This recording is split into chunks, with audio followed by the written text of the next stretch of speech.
Pensamiento del día, martes 27 de mayo. Dios habita en el corazón de la persona. En cada uno de los hermanos que pasan a nuestro lado durante los días de nuestra vida, Cristo quiere nacer, crecer, vivir, resucitar. Nos pide ayuda, aliento, consejo y amonestación, luz, pan, alojamiento, ropa, oraciones. Vivamos el momento presente y en el presente la obra de misericordia que Dios en el prójimo nos pide. Chiara Lubich.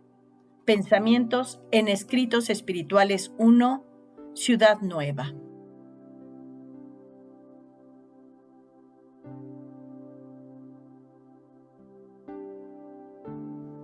Hola, si te ha gustado este video, danos like y suscríbete al canal para recibir notificaciones.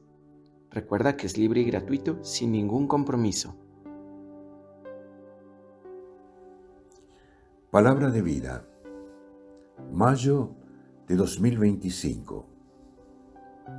Señor, tú lo sabes todo. Tú sabes que te quiero. Evangelio de San Juan, capítulo 21, versículo 17.